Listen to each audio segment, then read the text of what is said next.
Welcome to the INFOWARS Nightly News. It is Thursday, June 30th, 2016, and I'm Leanne McAdoo. Here's what's coming up tonight. Tonight, the TSA talks of expanding checkpoints far beyond the terminal walls. Then, report, a Fast and Furious gun made its way into a Paris terror attack.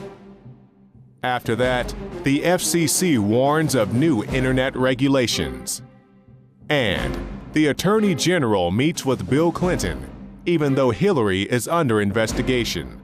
That's next. So amid the ongoing investigation into Hillary Clinton's use of a private email server, as well as it was just hours before the release of the official Benghazi report, the Attorney General, who is overseeing that investigation, decided to meet with Hillary Clinton's husband privately and unannounced on an unmarked plane for 30 minutes this week. So, of course, everyone is in an uproar about this. Even the Democrats are saying this is a little bit fishy. Now, this was a private meeting. It took place on the west side of Sky Harbor International Airport on board a parked private plane. Of course, the Attorney General, Loretta Lynch, her office is in charge of this investigation involving Clinton's email server and, of course, the potential charges that are going to be meted down. But don't worry, she assures everyone that their conversation was just purely social in nature. They talked about golfing, they talked about grandchildren, about their vacations and stuff like that. Nothing about the elephant in the room that is Bill Clinton's wife, Hillary. Now, even the Democrats are saying, wow, this was in really bad taste. It's obviously going to raise concerns about a possible conflict of interest while his wife is under federal investigation. And of course, it doesn't give the Justice Department the appearance of independence. It makes them look like a Department of Justice straight out of 1984. And so even now you have the Democrats coming out and saying, I think she should have steered clear even of a brief, casual social meeting with the former president. Exactly, not meeting with him on a plane privately, unannounced, just totally random. And of course, Donald Trump is agreeing, and he is raking them over the coals for this, saying this was terrible, and now it's such a big story that even the liberal media is making it a big story because it's really ridiculous, especially when this came out today. The State Department has now announced that they're not going to be releasing any emails from the Clinton Foundation for 27 months. And this is because the Department of Justice filed a motion in federal court seeking a 27-month delay in producing correspondence between former Secretary of State Hillary Clinton's 4 top aides and officials with the Clinton Foundation and Teneo Holdings, which is, of course, a closely allied PR firm that Bill Clinton helped launch, and Huma Abedin also worked at Teneo Holdings as well. So the Department of Justice is now going to push back the release of any emails between the Clinton Foundation and Hillary at the State Department until, if she gets elected, it'll be 22 months into her presidency. So they're pushing it back. They're totally protecting this candidate that they want to see become the next president. So the American people obviously have a right to see what's going on with the Clinton Foundation and seeing if there was any conflict of interest there. There is currently an FBI public corruption probe underway investigating whether Clinton used her position to benefit or recruit donors to the Clinton Foundation. Of course she did, but obviously these are conflicts of interest made possible by the activities of Hillary Clinton's State Department, where billions of dollars were funneled through, using it as their own little private slush fund. And now this is interesting because the State Department originally estimated that 6,000 emails and other documents were exchanged by the aides and the Clinton Foundation. But a series of errors the department told the court about on Wednesday now means the total has grown to 34,000 plus potentially responsive documents. So they were communicating with officials at the Clinton Foundation and Teneo Holdings about 700 times each month. That is a lot of emails, and this is what the people need to see. This is where the pay to play comes in. This is where we find out about her selling all the uranium production in the U.S. to the Russians and making all the bad deals for the American people with the Chinese. You know, it's not just about the fact that she set up her private email server, even though she is a federal employee there who has accountability and needs to have her emails be subject to FOIA requests, you know, as if that wasn't fishy enough. But now even the Washington Post is saying, okay, she's getting a little too hard to continually back.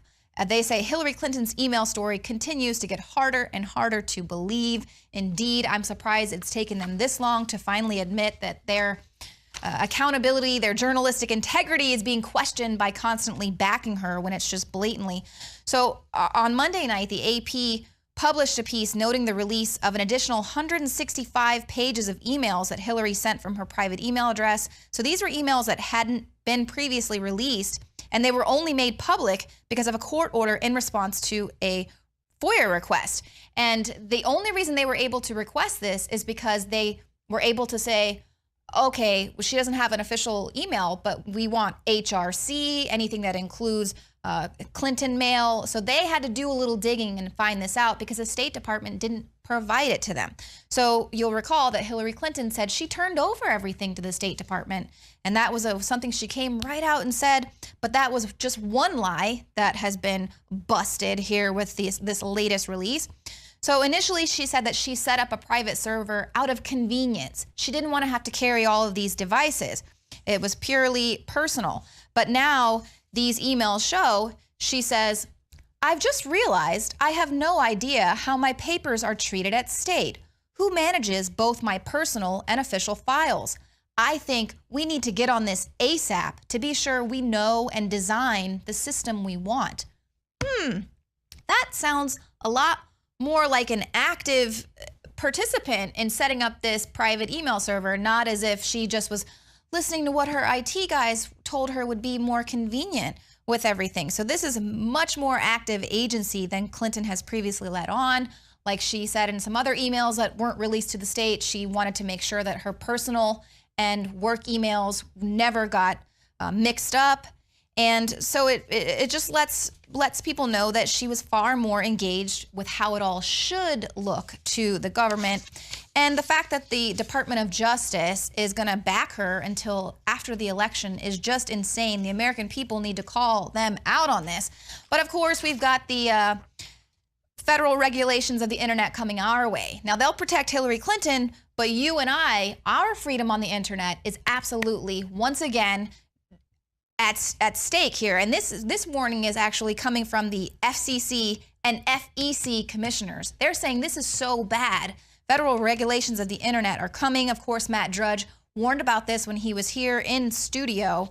But they say the Democrats are now targeting content and control of the internet, especially from conservative sources. And they're pushing hard to layer on new regulations and even censorship under the guise of promoting diversity while policing, bullying, and other things. It's a cloud over your free speech. So we'll definitely have to pay attention to what they're working on, these new bills that they've got coming up. Now, let's give some credit where it's due. We have some U.S. airstrikes killing at least 250 ISIS fighters. Now, this was a U.S.-led coalition, a series of deadly airstrikes around the city of Fallujah in Iraq. They killed at least 250 ISIS fighters. At least 40 vehicles were destroyed. And if those numbers are confirmed, this would be among the most deadly strikes ever against the jihadist group. Trump, of course, says it's a little too late. They had the opportunity to take a whole bunch of them out when they could, but instead, they're just opening up the borders here. And Donald Trump is now warning that a lot of Syrian refugees are actually getting into the U.S. These are ISIS members. And he's saying that they're being allowed to pose as Syrian refugees. And he's saying that basically we're going to be afraid to walk outside if this situation doesn't get under control. He said that it's a very large group of people. It's only getting bigger. And if Clinton gets in, it's going to be massive. We won't even have a country anymore. And indeed, the Washington Post last week, it kind of went under the radar. They released a graphic of where the Islamic State's suspected inroads into America are. They put out this graphic of the 88 men and women around the country who have been charged in connection with the Islamic State so far. And this map is all over the place. These people are in just about every single state in the country. More on that later when Margaret Howell joins me in studio. Of course, ISIS released their own map showing all the countries that they claim that they have global influence in as well. But, you know, this is just something that we're going to have to continue to deal with as they're pushing for open borders. But we'll have gun regulations for you and I. Meanwhile, Fast and Furious can be shipping weapons, even ongoing now, to jihadis in other countries. Now, Judicial Watch has actually come out saying that a gun sold illegally off book in Phoenix made its way to the Paris terror attacks that took place last year. This was an agent from the ATF who was able to trace this gun's serial number back to Phoenix, which is, of course, the site of Operation Fast and Furious.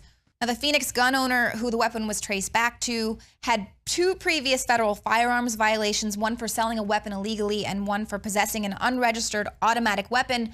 But the ATF leaders were very insistent on going out of their way to keep this information under the radar. Don't upset this guy. Don't get him mad. We don't want him to go public. Why not? Was this dealer involved in Operation Fast and Furious?